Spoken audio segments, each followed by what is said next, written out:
esfera de lo intangible, de lo espiritual, cuenta desde antaño con unos habitantes ciertamente atractivos, interesantes y al mismo tiempo escurridizos. Hablamos de los ángeles, unos seres que con diferentes denominaciones han estado y han sido descritos en diferentes religiones y culturas.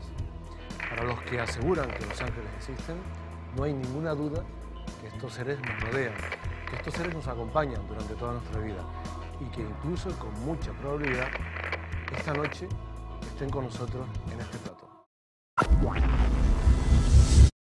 Situado en el centro de las 8 columnas de lo alto de la torre, observará la salida del sol el día del solsticio de invierno justo en el centro del arco este, el 21 de diciembre, mientras que con motivo del solsticio de verano, el 21 de junio, verá ponerse y descender el sol por el historiadora de la Universidad de La Laguna, María Isabel Navarro, quien plantearía en La Laguna 1500 la ciudad república, un modelo de ciudad con el octógono y los rumbos de navegación como referencia. La figura que con esa receta se traza es un octógono, porque en esa época la navegación se regía por 8 vientos dominantes y lo que pretendían era fundar una ciudad en la cual las calles jamás estuvieran orientadas en las direcciones de los rumbos principales de los vientos que gobiernan cada zona en la cual se funda una ciudad, sino que la instrucción consiste en que se escojan medios rumbos de tal manera que, como aquí en La Laguna, dentro de las calles, de las denominadas calles reales... En Concepción observamos un último ejemplo, al contemplar cómo el eje de la propia iglesia se cruza con el que puede considerarse como eje central de la ciudad, que discurre por el antecitado centro de la ciudad, uniéndose exactamente en el punto en el que se ubica. Sé clemente en la victoria, Señor de la luz eterna. Compartir el alimento es un deber hacia el necesitado. Tu corazón, el lugar del tesoro más importante, Yahvé, niño sobre ti, tesoro luminoso. Un peso en nuestra conciencia es como una pila que se lleva a cuestas, domina esa carga. La imagen que tenemos en el eje es una imagen, supuestamente una copia, una réplica de la original que existía en Candelaria y que en 1826 pues, se la llevó el barranco, ¿no? No sabemos muy bien ni en qué momento, no hay una datación, ni en qué momento, ni qué... Con eso sabemos la dirección, pero vemos las nubes, y las nubes nos pueden decir los contrastes, porque a lo mejor domina el noreste como está dominando ahora y hay una nube en sentido contrario. Eso es un contraste, que quiere entrar a aquel tiempo, pero el dominante no lo deja. Y eso es el contraste, que es lo que decían los antiguos marinos. Con motivo de la celebración durante estos días de la Escuela de Invierno organizada por el Instituto de Astrofísica de Canarias, hemos querido conversar brevemente con el astrónomo David Delgado Martínez acerca de las galaxias. El tema central de este encuentro, unas formaciones cuyo estudio continúa ocupando a los expertos. El estudio de las galaxias, la formación de las galaxias es quizás una de las preguntas fundamentales de la astrofísica y que sigue sin respuesta. Tenemos bastante pistas acerca de cómo creemos que se forman, pero todavía queda mucho por hacer, ¿no? Y por eso la galaxia de nuestra galaxia es muy importante, porque es la única donde podemos estudiarla con tanto detalle que nos permite pues, trazar lo que ha sido toda su historia. Colón sabía realmente el tamaño de la Tierra 150 años antes de que fuese medida. Y eso lo puede comprobar cualquier espectador.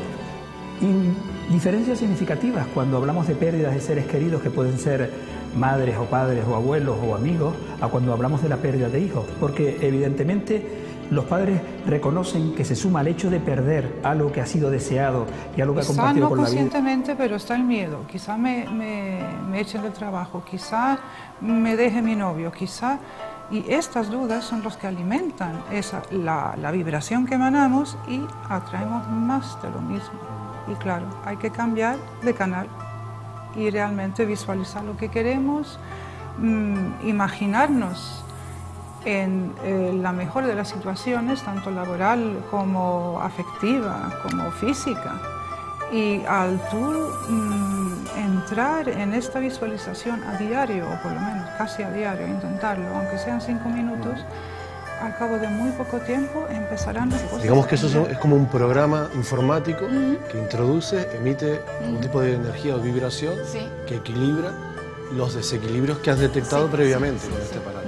Bueno, con este aparato solo puedo tomar las medidas. Con el otro aparato que no he traído, ¿no? Que es parecido, puedo equilibrar también. Que es con el que se hace la terapia propiamente dicha. Y con el tercer aparato que tengo por aquí, claro que... Ese fue el que yo mostré al comienzo del programa.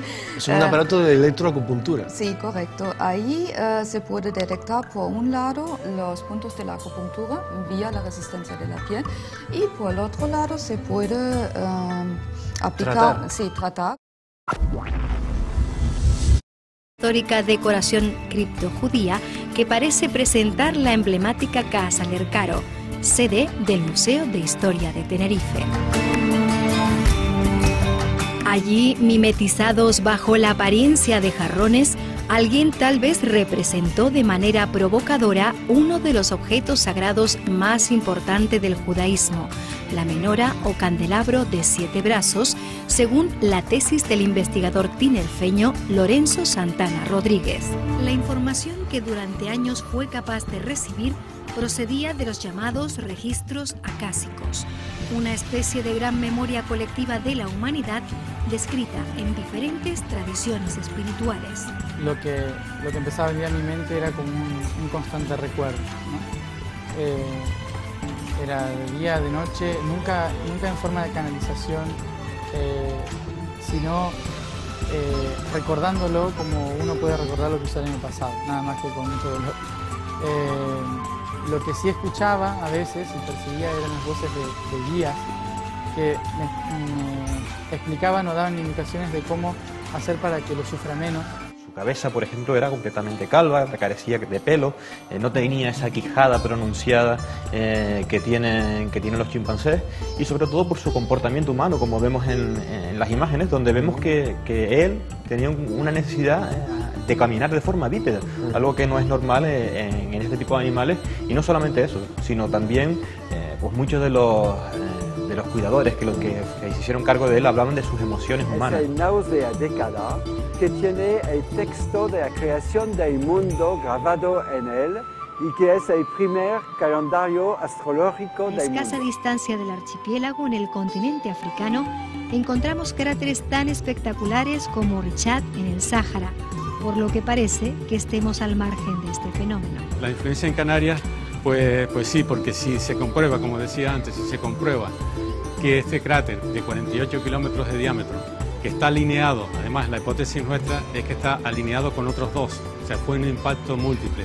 Si se llega a comprobar que el de 48 kilómetros, que está cuestionado, los otros dos no, los otros dos, uno de 700 kilómetros de diámetro y otro, el Tinumer, de 2 kilómetros de diámetro, que hemos estado en él, estuvimos hace 3 años también estuvimos muestreando y se han analizado también estas muestras.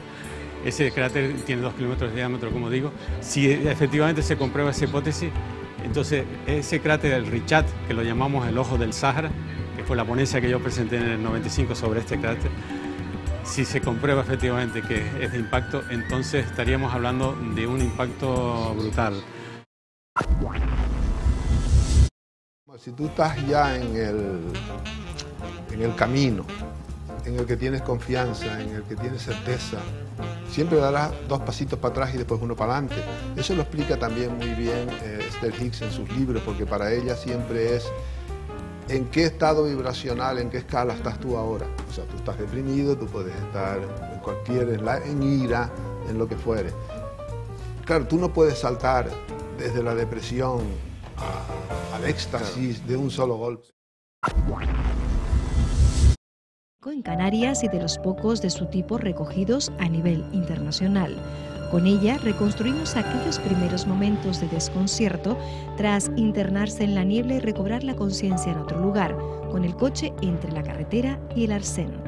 Nuestra protagonista intenta calmarse, racionalizar lo ocurrido, percatándose de algo. Las paredes han sido testigos de los múltiples fenómenos que han ocurrido en ella. Gritos, imágenes espectrales, incluso ruidos, son muchos de esos fenómenos que nos describen los testigos. Nos faltan evidencias gráficas y testimonios sólidos que nos hagan descartar el efecto de la sugestión. Muestras que tienen gran interés, como por ejemplo la que podemos encontrar aquí, que es una pequeña muestra obtenida por el Apolo 12, que es una pequeña muestra obtenida en la Luna que ha llegado hasta aquí, hasta este museo. Y no solamente ella, también encontramos otros meteoritos de pequeño tamaño, como este de México, o otro en Moldavia, que a pesar de su diminuto tamaño, tienen una gran importancia dentro del complejo museo. Estamos, como bien dices, en las salas del Museo de la Naturaleza y el Hombre, y aquí contamos con una reproducción, un modelo a escala de un calamar gigante de nombre científico Architeuthis dux. Estamos ante el mayor invertebrado del mundo y bueno, una criatura que ha sido siempre objeto un poco de misterio por lo elusivo, la timidez de estas criaturas que viven a grandes profundidades. Y por otro lado, estamos ante un animal que ha dado pie a todo este tipo de leyendas asociadas al kraken.